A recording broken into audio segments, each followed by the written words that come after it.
السلام علیکم دوستوں، میرا نام ہے نمیر خان اور آپ دیکھ رہے ہیں دا فیکٹ ورلڈ۔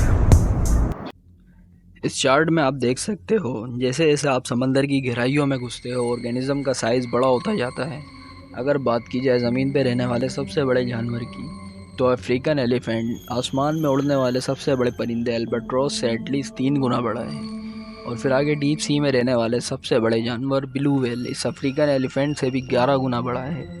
یہ عجیب بات نہیں کہ آسمان سے پانی کی گہرائیوں تک آتے آتے جیسے ڈینسٹی آف پریشر بڑھتا ہے، اس ڈینسٹی کے دباؤ تلے اس چیز کا ٹرینڈ تو الٹا چلنا چاہیے تھا اور ڈیپ سی کے جانور سب سے چھوٹے ہونے چاہیے تھا۔ تو آخر اس ڈیپ سی میں ایسا کیا کھیل چل رہا ہے جو شاید ہم نہیں سمجھ پا رہے ہیں؟ تو اسی سوال کے ساتھ ہم نے ڈیپ سی ایولیوشنری پر ریسرچ کرنا شروع کی اور ہمیں پتہ چلا آج کے جتنے بھی ڈیپ سی جائنٹس ہیں وہ سارے آج سے 66 ملین سال پہلے ایگزسٹ ہی نہیں کرتے تھے۔ یاد رہے ان کے بڑھنے کی شروعات اسی چکسولپ ایسٹرائیڈ سے ہوئی جو ڈائناسور کے خاتمے کی وجہ بنا۔ میں جانتا ہوں یہ ہضم کرنا تھوڑا مشکل ہو رہا ہوگا، لیکن بلیو می ہم نے اپنی پوری ریسرچ کے بعد اس ویڈیو کو حتمی شکل دی ہے۔ آج سے قریب 66 ملین سال پہلے جب چکسولپ زمین سے ٹکرایا تھا تو اس کے گرتے ہی زمین کا درجہ حرارت بڑھ گیا تھا اور بڑھتے درجہ حرارت کے ساتھ سمندر کی اوپری سطح بہت گرم ہو چکی تھی اور اس سے ہوا یہ نہ چاہتے ہوئے بھی اوپری سطح پر رہنے والے جانور اپنی جان بچانے کے لیے پانی میں نیچے چلے گئے۔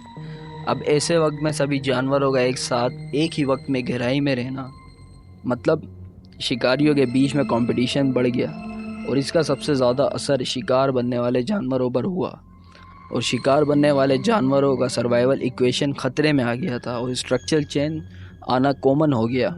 ایسٹرائیڈ کے کچھ سالوں میں جانوروں میں کچھ چینجز دکھنے لگ گئے، جیسے کہ لال رنگ، جس سے کہ ان جانوروں کو سمندر کی گہرائیوں میں رہنے کا ایڈوانٹیج مل گیا کیونکہ یہ دکھائی نہیں دیتے ہیں اور ایسا پاسبل ہوا ریڈ لائٹ سمندر کی گہرائی تک پہنچتی ہی نہیں جو کہ سبجیکٹ سے ٹکرا کر آبجیکٹ کی آنکھوں میں دکھے۔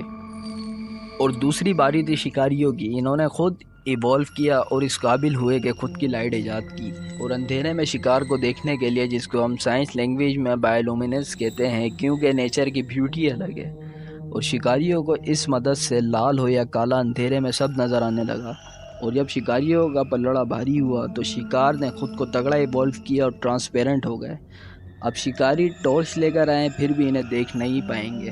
پھر واپس سے نیچر نے سکہ پلٹ دیا اور کھیل پھر شکاریوں کی جانب چلا گیا۔ پھر شکاریوں کو سیدھا نیچر کو ہی چیلنج کرنا پڑا۔ اب اس سے ہوا یہ کہ شکار کے ٹرانسپیرنٹ ہونے سے شکاری اب سمجھ گئے تھے کہ ان کی آنکھوں کا کوئی استعمال نہیں تھا، اس لیے اب انہوں نے دھیرے دھیرے آنکھیں چھوٹی کرنا شروع کر دی اور آگے جا کے تھوڑا اور ایوالو ہونے پر پوری طریقے سے غائب ہی ہو گئی۔ آپ کو سمجھنے میں مسئلہ ہے تو میں ایک مثال دیتا ہوں۔ آپ جب ایک گیم کیمرہ آن کر کے کھیلو گے تو اسموتھ چلے گا یا بند کر کے؟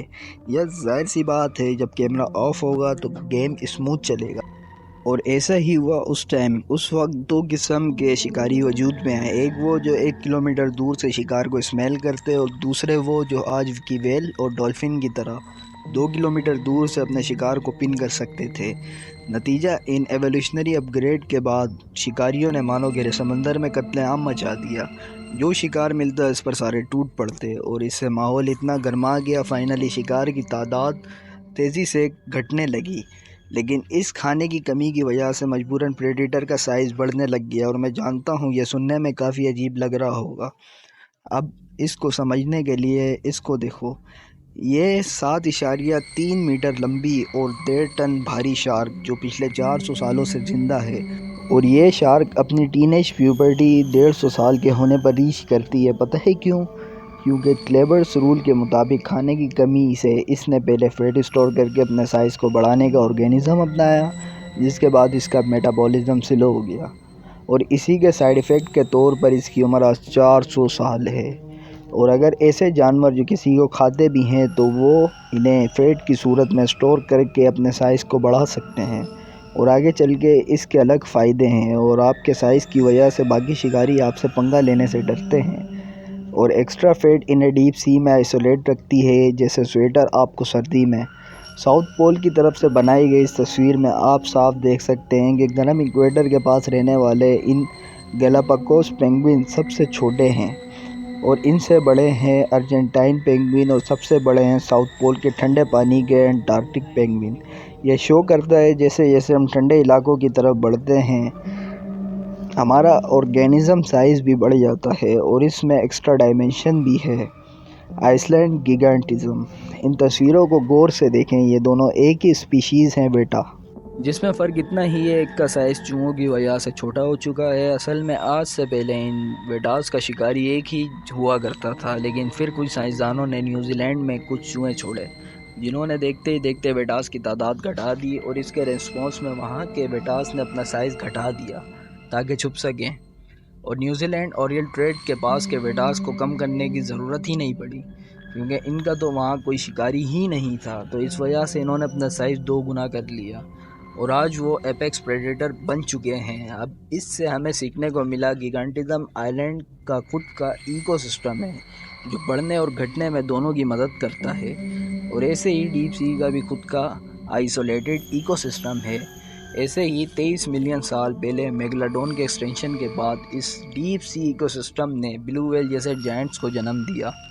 ڈیپ سی اور شیلو واٹر میں کوئی باؤنڈریز نہیں۔ اب اگر ڈیپ سی کا جانور خونخوار نکلا تو پھلتے پھولتے ایکو سسٹم کو بھی برباد کر دیتا ہے۔ انفیکٹ اس کا ایک جیتا جاگتا ثبوت یہ نارویجین کریب۔ اصل میں بڑھتے ہوئے گلوبل وارمنگ کی وجہ سے یہ کریب رشیا سے نارویجین کوسٹ کی طرف چلے گئے ہیں، اور وہاں ان کا کوئی مقابلہ نہ ہونے کی وجہ سے باقی جانوروں پر حملہ کرنا شروع کر دیا۔ اب اسی سے آپ اندازہ لگا سکتے ہیں یہ بڑے بڑے جانور اگر سرفیس پہ آ گئے تو کیا ہوگا۔ ویڈیو پسند آنے کی صورت میں لائک ٹھوکو یار۔ ایسی مزید حیرت انگیز ویڈیوز کو دیکھنے کے لیے سبسکرائب کریں، کیونکہ ایسے انٹرسٹنگ فیکٹس آپ کو یہیں ملیں گے۔ Stay curious, keep learning. اللہ حافظ۔